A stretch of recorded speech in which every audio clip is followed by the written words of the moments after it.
देश के अंदर आज जितने ज्वलंत मुद्दे आ रहे हैं, राहुल गांधी भारत के लोकतंत्र को मजबूत करने के लिए, संविधान को मजबूत करने के लिए जिस तरह की लड़ाइयाँ वो लड़ रहे हैं, ये अब पूरा हिंदुस्तान देख रहा है।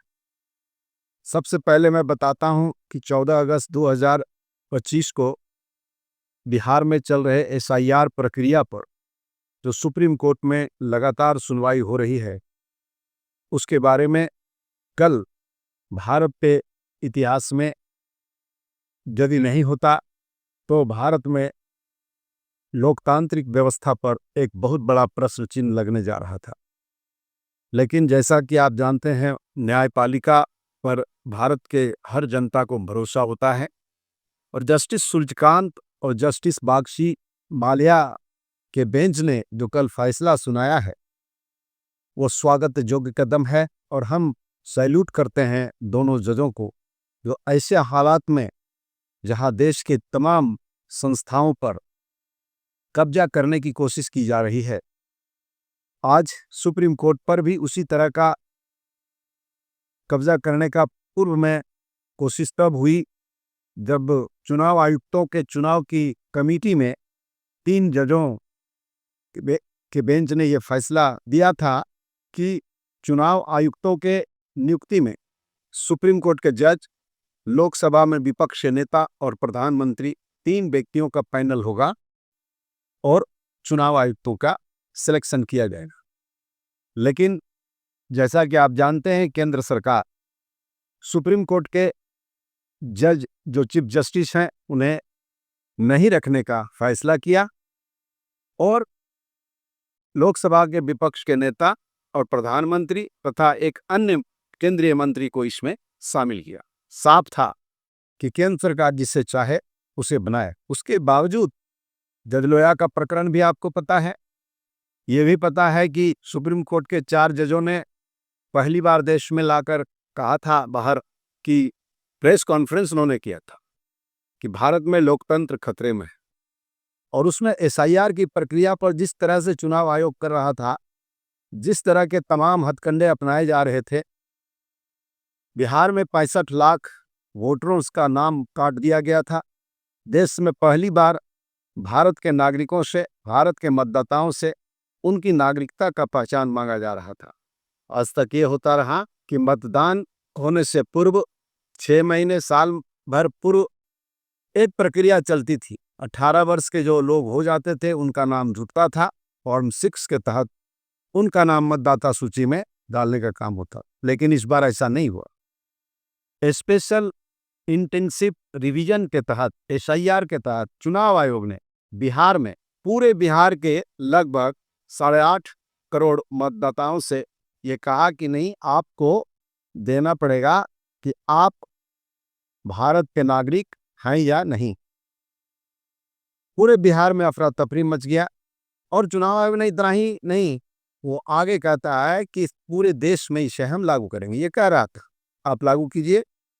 इस पर लोगों ने, एडीआर ने सुप्रीम कोर्ट में याचिका लगाई थी।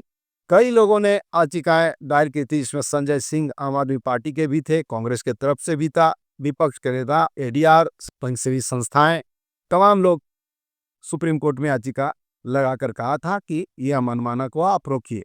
दिनांक 14 अगस्त को जस्टिस सूर्यकांत और जस्टिस बागची माल्या के पीठ के पास यह मामला था और उन्होंने जो फैसला दिया उससे चुनाव आयोग को नींद उड़ गई होगी रात की। अब चुनाव आयोग ने फैसला क्या दिया? चुनाव आयोग ने कहा कि आपको 65 लाख वोटर्स जिसे आपने डिलीट किया है, मृतका के डिलीट किया है और बिहार से बाहर चले गए यह कहकर डिलीट किया है, या उनके 2 जगहों पर नाम है यह कहकर डिलीट किया है।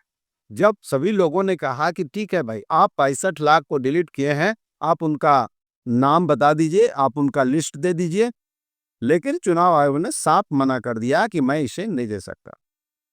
इवन सुप्रीम कोर्ट में चुनाव आयोग ने एफिडेविट करके दिया था कि मैं 65 लाख लोगों का नाम जो डिलीट हुए हैं उनका नाम मैं नहीं बता सकता। और तब जस्टिस बागची और जस्टिस सूर्यकांत के पीठ ने कहा फैसला दिया है, कल एंट्री ऑर्डर दिया है, काफी सुनवाई हुई है।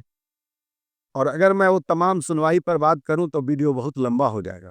सुप्रीम कोर्ट ने कहा कि आप सभी 65 लाख लोगों का नाम आप अपने वेबसाइट पर 19 अगस्त तक डालिए। दूसरा, उन्होंने कहा आधार कार्ड को भी आपको मानना है, और उन्होंने कहा कि आधार कार्ड आप लेकर जिन लोगों के पास कोई दस्तावेज नहीं है उनका आधार कार्ड लीजिए और उनको आप इसमें डालिए। इसमें एसआईआर में शामिल करना होगा, ऐसा उन्होंने साफ सुथरा बात कहा है। आले ने कहा कि तमाम बीएलओ जो मतदान केंद्रों पर काम कर रहे हैं, मतदान केंद्रों पर बीएलओ के द्वारा सूची डाल दें, अपने वेबसाइट पर सूची डालें 65 लाख को। या और इतना ही नहीं, न्यायाधीशों ने साफ कहा कि आपको इसे अखबारों में और इसे टीवी पर, इसे रेडियो में, तमाम जगहों पर आप प्रचार प्रसार कीजिए ताकि जनता को समझ में आ सके। अब सवाल उठता है कि इतना जद्दोजहद क्या था? मतदाता सूची ही मांगी जा रही थी। आपने जिसको डिलीट किया है, जिसको मरा हुआ घोषित किया, जिसे बाहर घोषित किया, ऐसा तो नहीं कि वो आदमी घर में बैठा हुआ है और आप कह रहे हैं साहब ये बाहर में रह रहा है, ये आदमी मर गया है, ये आदमी 2 जगह है। तो आप साबित तो कीजिए वो आदमी मर गया है। इसलिए सुनवाई में सुप्रीम कोर्ट ने कहा था कि अगर 15 आदमी भी आप ले आए जिसे चुनाव आयोग ने मृत घोषित किया है और वो जिंदा है, तो मैं पूरे एसआईआर प्रक्रिया को रद्द कर दूंगा। और इसके बाद 17 वैसे लोगों को सुप्रीम कोर्ट में जोगिंदर यादव जी जो एडीआर के तरफ से हैं, उन्होंने बहस करते हुए जाकर के बहस किया बजाते, और उन्होंने 2 आदमी को अंदर जाने का आदेश मिला सुप्रीम कोर्ट में। 17 लोग बाहर खड़े रहे। एक 85 साल की महिला 6 घंटे तक सुप्रीम कोर्ट में खड़ी रही और साफ कहा गया कि इन्हें मृत घोषित किया गया है या जिंदा है आपके सामने। राहुल गांधी जी ने कई लोगों के साथ, दर्जनों लोगों के साथ चाय पिया है और उन्होंने कहा कि मैं आज मृत लोगों के साथ चाय पीने का मुझे मौका मिला और यह सौभाग्य चुनाव आयोग ने दिया। क्या देश में हो रहा है? इस देश में चुनाव के नाम पर इतना बड़ा ड्रामा, बाबा साहब भीमराव अंबेडकर के बनाए हुए संविधान के साथ खिलवाड़।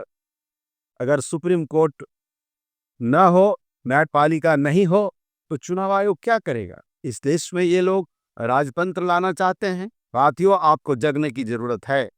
राहुल गांधी ने वोट चोरी को लेकर जो प्रमाण पत्र दिया है, उस प्रमाण के बाद किस तरह चुनाव आयोग निर्लजता के साथ कहता है कि शपथ पत्र दिए राहुल गांधी दे और उन्हें नोटिस थमा दिया जाता है। लेकिन अनुराग ठाकुर ने जब कहा वही बात वायनाड में कि वहां पर भी यही हालत है, वहां भी बोगस वोटर हैं, वैसे मतदाता मिले हैं जिनका 2-2 जगह नाम है। अरे भाई अनुराग ठाकुर जी, यही बात तो राहुल गांधी बोल रहे हैं। ये चुनाव आयोग क्या कर रहा है? तो अनुराग ठाकुर पर अभी तक किसी तरह कोई नोटिस चुनाव आयोग ने नहीं दिया। और आपको एक बात और बताता हूं, 1995 का सुप्रीम कोर्ट का एक निर्णय है कि किसी नागरिक को नागरिकता साबित करने का काम नहीं, वो नागरिक अपनी नागरिकता खुद साबित नहीं करेगा।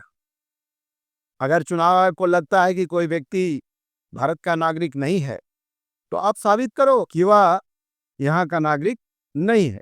और 65 लाख में 31 लाख महिलाओं का नाम है जिनका नाम डिलीट किया गया है।